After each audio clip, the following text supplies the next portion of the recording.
Welcome to the new and improved Sporticos Football Stories podcast. I'm Craig Resnik-Hanson. After more than a year away, we are back with a bang.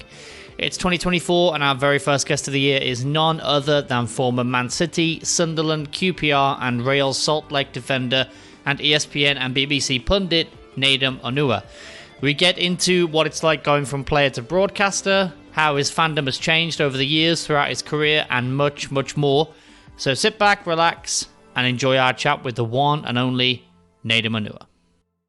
Nedum, thank you so much for joining us on the new and improved Football Stories podcast. The first thing I want to ask you is, I just saw a couple of days ago that you've got a new pod dropping on the BBC with Mark Chapman and Cesc Fabregas. Yeah, that's right, yeah.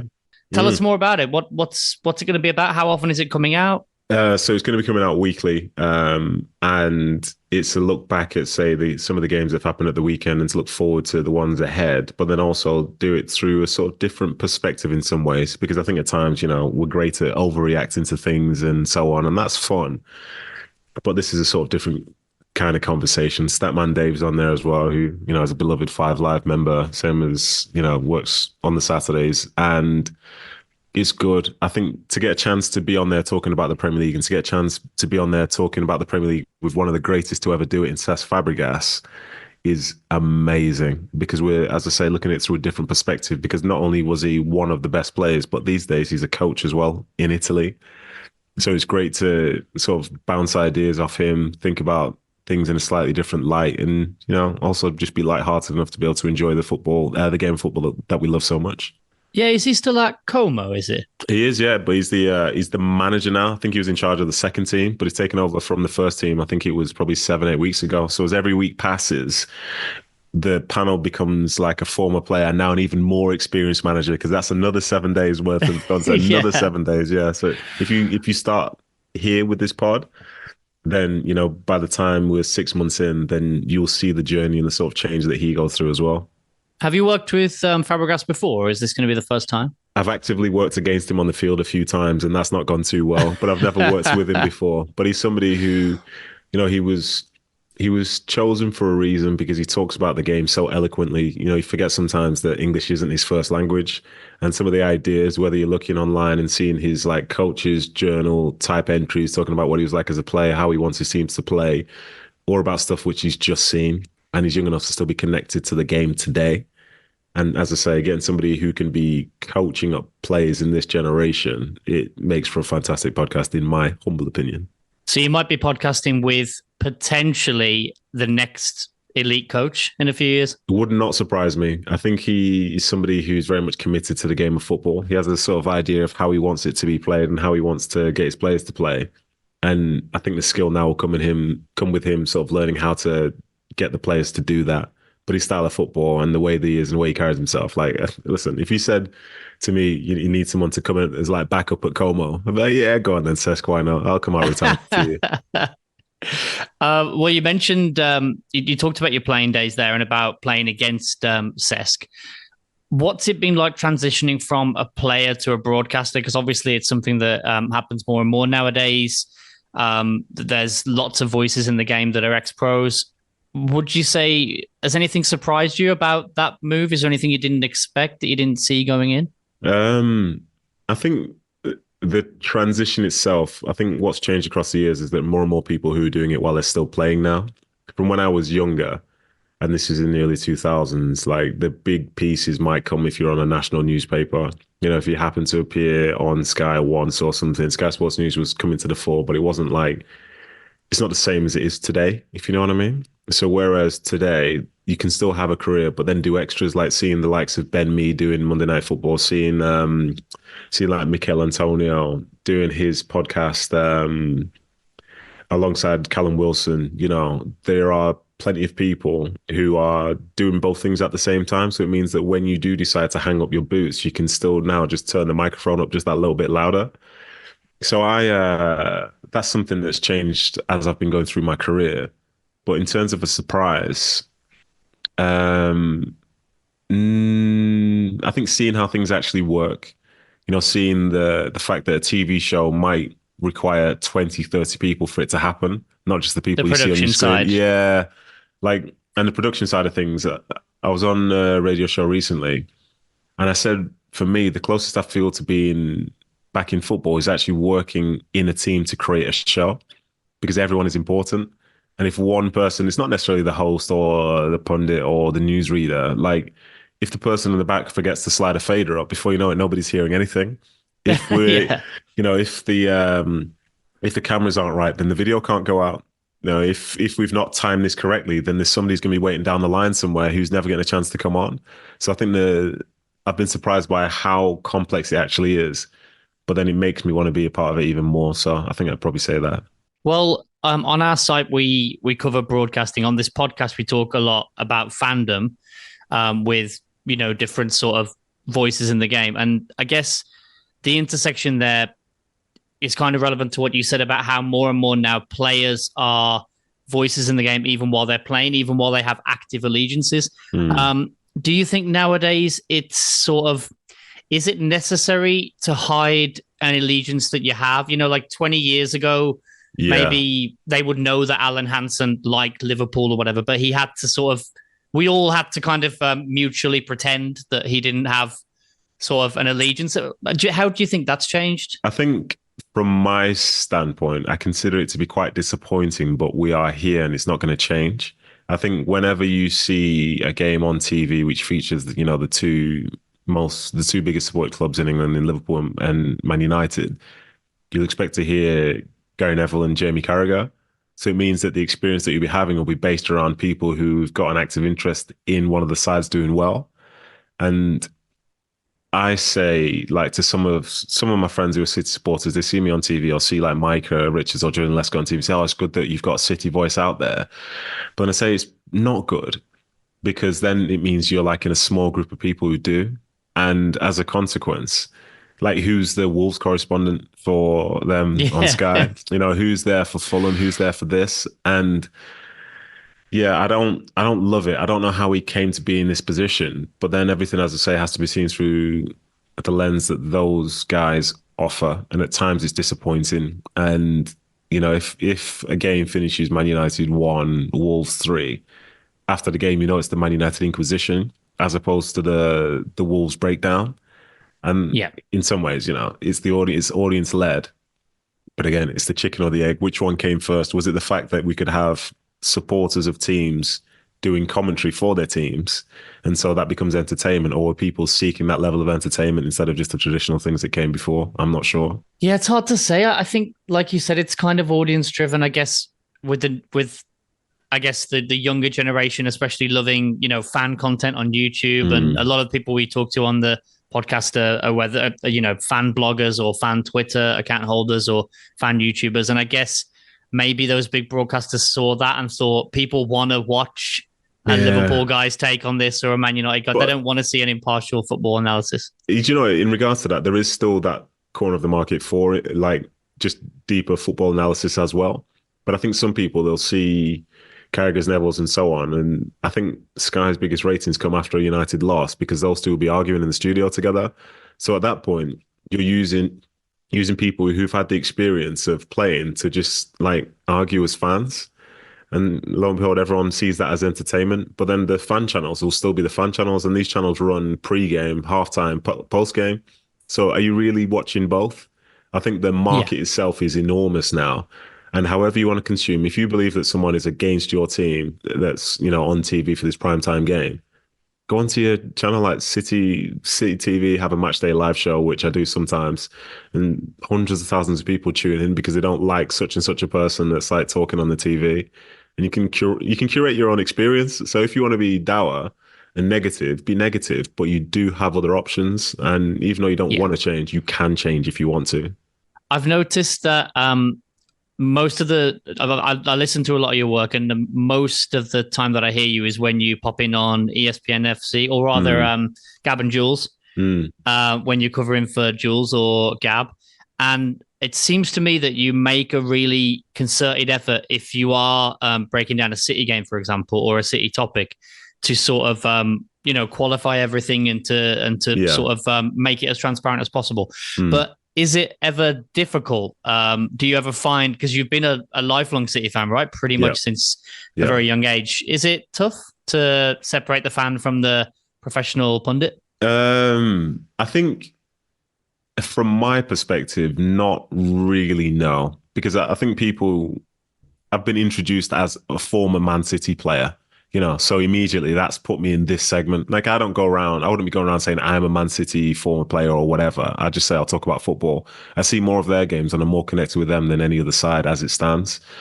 But when I watch any game of football, all I'm doing is watching a game of football and whatever the kits will be, whatever the teams are, I try and see whatever's going on in there and try and make an analysis based around that.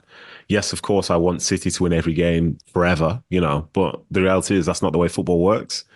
So if I've watched the game, I'll be able to try and explain why, to sort of see the issues that they have, see what the other team did to counter it, and vice versa, because it's just a game of football at the end of the day. So I think when people think that things I'm saying I'm only saying it because I'm associated with City. Well, no, that's not the case because one thing which I always wanted, which I didn't necessarily always get in my career, was fairness. Because as a smaller player at a smaller club, nobody cares about anything that you're doing. And so as a consequence, like I said before, like if United lose, it's the Inquisition more so than the analysis of Wolverhampton. But Yeah. they deserve it, like, because lo and behold, in people's minds, we're so quick to say one team's good, one team's bad, and so on and so forth. But these are the top 20 teams in England, and we class this as the best league in the world. Yet still, you're going to say the player that plays in the team that's in the middle of the table is no good. But the only reason you perceive it to be no good is because nobody discusses them. Nobody talks about them fairly. So I try and be as fair as I can be. And I do express my sort of bias from the get go and say, I want them to win. I like this team. But here's the analysis of the football side of things, because for me, unless I'm working for City, then that isn't my purpose as such. You can try and turn Yeah. me into this caricature, but that's not something I've got any interest in doing at all. How has your relationship with City as a fan changed over the years? Because one of the big cliches you can hear in life in general is, if you make your hobby or the thing you love into your job, then it sort of becomes, I don't know, I love football so much. I love watching it. Maybe if I became a football manager Mm, and I spent, all of my life constantly doing it, it might get a bit more, it might feel like a 9 to 5. So obviously, when you're in the academy, I guess it was already kind of like a job, but you probably still had that magic in your eyes. But then you become yeah. a fully fledged pro, and then at a pundit. How's your relationship with it? Are you any less of a fan than you were when you were 10? I think it changes a lot over the years. So when I was 10, like I chose to support City, but I didn't really have the ability to go to every game if I wanted to. I couldn't exactly watch every game on TV either because, between 10 and 13, City weren't in the Premier League. They Yeah. dropped down. They're in Division One, Division Two, coming back up and so on. So I'd go to some games because I was a ball boy. But again, the fandom's different. I'm just watching. It's like even though I'm playing in the academy, it's separate. Like that's them, this is me. Then you come in full time and you start training with people who you've seen play. You're connected and you're 17, 18 and you're on the verge of potentially training with the first team to be with the first team. And then those first few years when I was playing with the first team, it was a gift and a curse to be a fan of the team that you're playing for because it made me feel like immense pride. But it also meant that for me, it was every game was more than a game. If we lost, like I'm devastated to the point where I wouldn't leave my house for a week. And me as a 37-year-old now, like what a stupid thing that would be. Like to say to my wife and kids now, sorry, we can't go out today because we lost the game or something. It's pathetic. And as time passed, yes, it turned into more of a job. And you still like when you're there, it's easy to support because it's for your own benefit. But then when you leave, most people don't leave in a way in which they want to. So it was harder to be a fan at that point. But I had the connection there because I still had staff who were working there and former teammates who were trying to succeed there. So I always had that love for them. But bigger picture stuff, it wasn't necessarily the same. And then after I left England, actually in 2018 to go to play in MLS, was when I wasn't part of English football anymore. So all of a sudden, it's easier to be a fan, or supporter rather. And there was no one really in the team that I knew. So I'm supporting them from a distance. And that took me back to when I was like 10, 11, 12, because again, I've got no real connection. And now working in media, I work for them, and some of the faces which I first saw when I was 10 to like 16, they're still there. And they welcome me back so much that, it makes me feel really proud that I was able to have been there. And they know that the emotions that they go through, I'm going through. And that connection, that fan connection, when you're not playing anymore, it definitely is there for me. So it's been quite easy to be a fan now. But when I was in the same league as them, it was harder and especially tough once they decided that, they didn't want me anymore.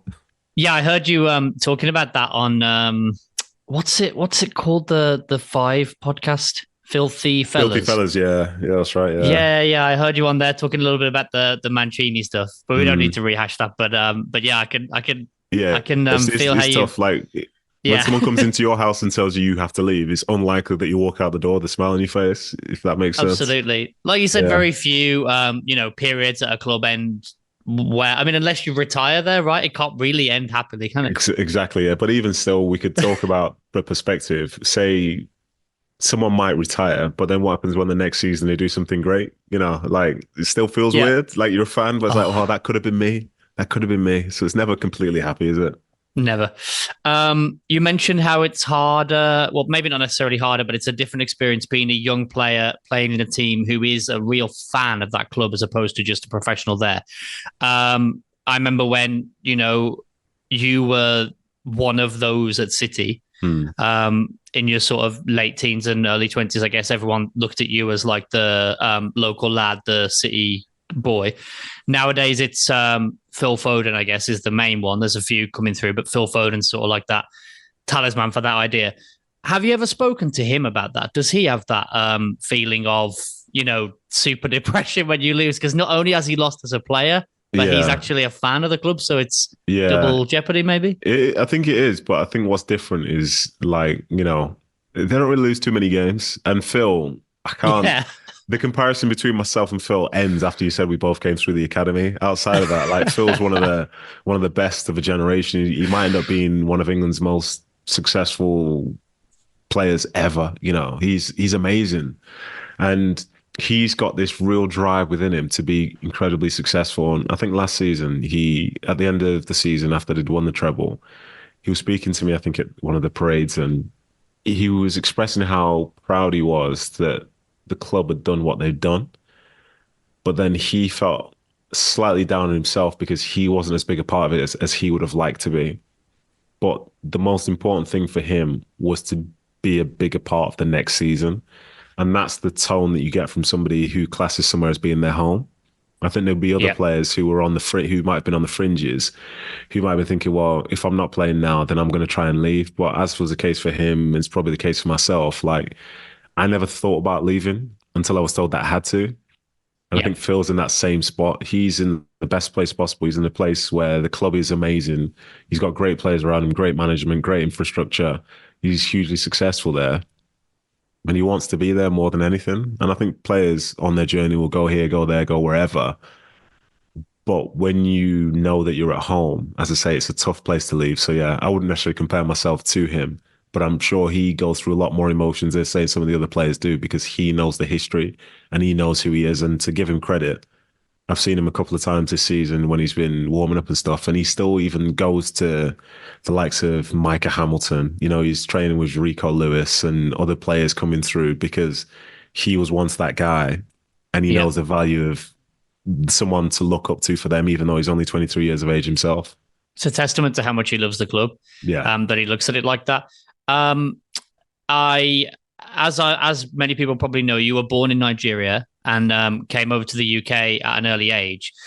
I'm wondering, did you have the chance to make a connection with any teams there before you left that you still keep an eye on, or were you really No. just too young? I was way too young. I was way too young. I was only like 5 years old. And as I look at my kids now who are 9, 6, and 5, I think I was nothing at all coming over here.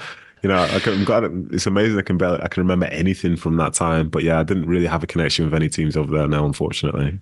Do you keep an eye on the national team? Oh, so here's an interesting opinion for you, and I don't know if you'd agree with this, but so as far as club teams go, you are where you are. You come through wherever you come through. You can come through at City and support United, like loads of players do it, Cole Palmer's, whoever, loads of people do it, and it's fine. but then a team can kick you out and you're no longer that player anymore. I supported City, then City moved me on, and then, I'm just out in the wilderness. But your nationality is your nationality. And that's the only team where you can't really change allegiance. Like, how weird would it be for a Nigerian to be supporting Ghana? You know what I mean? Or like, Yeah, absolutely. it's not a thing because that's who you are. And I know you've just been born there, but my mum and dad born in Nigeria, my sister's born in Nigeria, my aunts, my uncles, my cousins born in Nigeria. That's who we are. So yes, I do keep an eye on them more so than I do for England because like I want England to do well. I've been through that sort of like younger system and I know what it's about. Like Manchester is my home.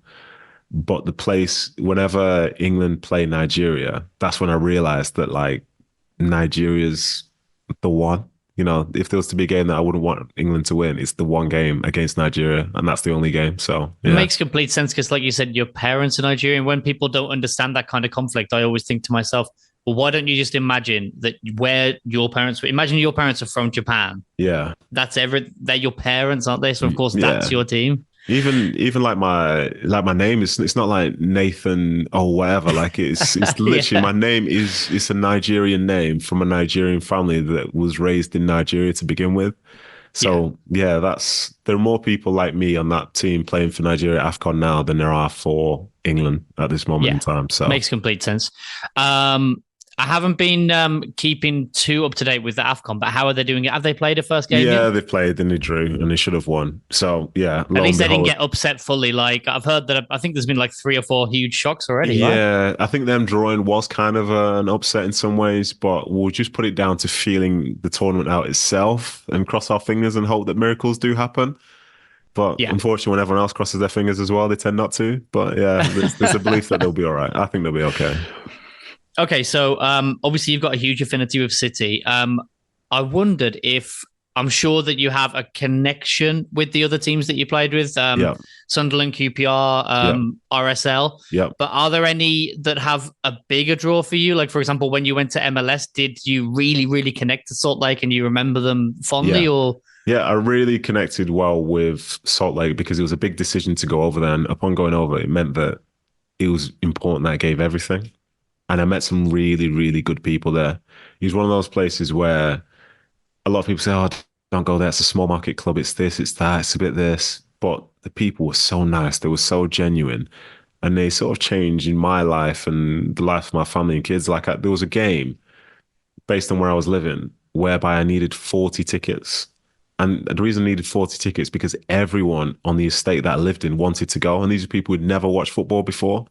But that's how connected I was within that community. And I think to myself, being in England, like I like my neighbor, but it's because my neighbor's my dad, So beyond that, like to have that sense of community and then the club itself, it takes the underdog role really, really well. They've won championships and stuff in the past, but again, it's a small market. And when you go there, you're committing to be there. So I've got a great connection there and I've loved coming back a couple of times and having been in America for those 2.5 years. When I go there now, even though it's a holiday, it almost feels like you're going home. That's yeah, a very unique feeling. And those people look forward to seeing me. And if I say I wanted to go to a game, I'd be able to get tickets. They'd host me. They'd want me to do stuff afterwards, go and see players at the training ground, go see staff. And that's top, honestly. I feel as I retired there, like basically it was the last game of the season for us was basically during the 2020 season. The stadium was like at half capacity because of the pandemic. There was a snowstorm, but most of the people that were coming, they stayed because I was going to go off at 60 minutes. So I was going to get a round of applause to be thanked for being a player for them across 2.5 years. I had like the groundskeeper painted my number in by the side of the goals. It was everything like it was amazing. I've never felt more proud than I did walking off that field and leaving that stadium that day because that was the end of my career and I felt I couldn't have done it in a better place with good people around me and I knew I was appreciated. I knew I made a difference. So yeah, I'm very much still connected there, but I'm also connected in the other places as well. that is a beautiful story. Maybe that's the answer to this next question. But before we let you go, I just wanted to do 3 quick ones. The highlight of your playing career? Well, I did like how it ended, but well, I kind of did because we didn't make the playoffs, but still, it was the last game nonetheless. I enjoyed. Hmm. I've had quite a few moments. It's tough to pick one, but I enjoyed playing at Wembley because upon going to Wembley, I realized that not everyone gets the chance to do it. I think at times we can be quite snooty when we see someone holding up the banner, oh, we're going to Wembley, blah, blah, blah. But if you ask most players, have they done it? Most of them will say, no, they haven't.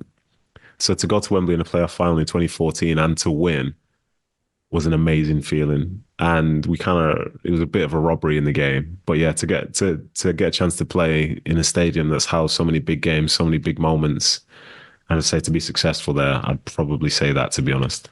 Highlight of your broadcasting career so far, even though it's so young. Yeah, it's very young, isn't it? I think it would have to be. It's not going to be anything I've done on TV as such, but I tell you what, I really enjoyed going to the World Cup last winter with ESPN because it felt like a huge privilege, firstly, to be at a World Cup, to be asked to be there to cover it. And I was with Julian Laurent, I was with Alexis Nunez, I was with Mike Rodriguez, I was with an AP Mo, and there were quite a few others. And ESPN goes far beyond what people think. So there's like ESPN Australia, ESPN Brazil, Mexico, and so on. And I felt part of this big community and team. And I had the ability through ESPN to be I went to probably 6 or 7 games outside of the games I was working on. And to be there, to be able to talk about the games at the end of the day to the American audience and to be connected and to know that, as I say, it was a very unique World Cup. And obviously it has its issues as such, but this was the World Cup where basically it's like hosting it in the northwest of England, where anything's accessible, everything's accessible. And to be asked to go to that, to be paid to watch football, because I love watching football, especially international football, that was a highlight for me. And looking back, it still doesn't feel real to this point. Maybe it came in that tournament, actually, but highlight watching as a fan. Maybe it's a team that you're genuinely connected to, or just being in a stadium watching a game as a fan of football. So I don't really go to many games full stop, to be honest, beyond actually working. And this one kind of counts in some ways. But so in 2021, I was working for City's Matchday Live show when they went to the Champions League final against Chelsea. And that was as low comes because on the day they were really bad. And as I was walking away, I thought, well, it's the Champions League final. There's no guarantee you'll ever come back. Some people dream of getting the chance to do it once. What the chance of you being able to do it again? And you know how tough the journey is to get there. But then to be pitch side when City won it against Inter Milan, to be walking by the side of the field and to see some of these current City players see me come over, like Phil Foden, like Kevin De Bruyne, like Rodri come over, and they're hugging me. The guy that played in the City team that didn't score a goal at home for 4 months in the 2006-07 season. And like Kevin gave me his like medal for a second while we took a picture. And I was like, this is without a doubt one of the most surreal moments of my life.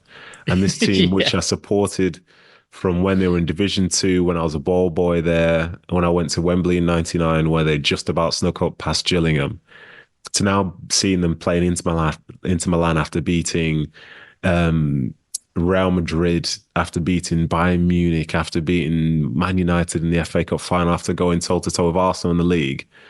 They'd just done it. They'd just won a treble and their first Champions League, and I was on the side of the field getting hugs from players who'd just done it themselves. That, for me, like, I don't know if that can ever be topped, in my opinion. I don't think there's a better way to end this conversation on the new edition of Sporticos Football Stories. That is a fantastic story. Nedum, thank you so much for coming on. We really, really, really appreciate it. And look forward to hearing you on Planet Premier League, ESPN FC, BBC Radio 5 Live in general. Most places that don't have a massive platform, yes, that's where you'll see it. Thank you so much, Nedum. Thank you. Yes.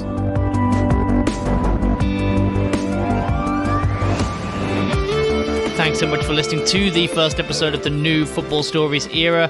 It was such a pleasure talking to Nedum. We can't wait to bring you more chats with fans from across the footballing landscape, from ex-pros to bloggers, YouTubers, and much more. If you've enjoyed this episode, please consider subscribing. If you really liked it, give us a 5-star review wherever you get your podcasts. That would help us out so much. Thanks again. Catch you next time on the Sporticos Football Stories podcast.